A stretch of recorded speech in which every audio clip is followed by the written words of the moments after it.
இந்த முறை 170 தொகுதிகளுக்கு குறையாமல் போட்டியிட வேண்டும் என்று முடிவெடுத்துள்ள அதிமுக 165 தொகுதிகளில் மட்டுமே போட்டியிட உள்ளதாக கூறப்படுவது தொண்டர்களிடம் அதிர்ச்சியை உண்டாக்கி வருகிறது.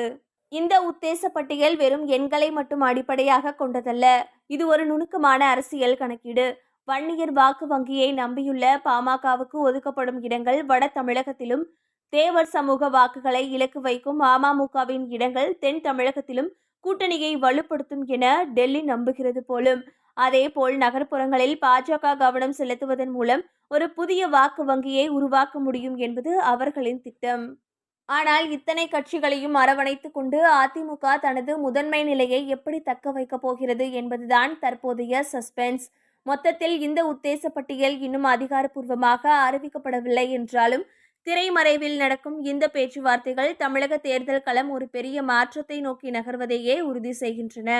இது ஒரு உத்தேச பட்டியல் என்றாலும் அன்புமணி ராமதாஸ் மற்றும் டிடிவி தினகரன் ஆகியோருடன் டெல்லியில் இன்று அமித்ஷா தனித்தனியாக பேச்சுவார்த்தை நடத்துகிறார். இதில் மேலும் சில முடிவுகள் எடுக்கப்படலாம் என்றும் எதிர்பார்க்கப்படுகிறது.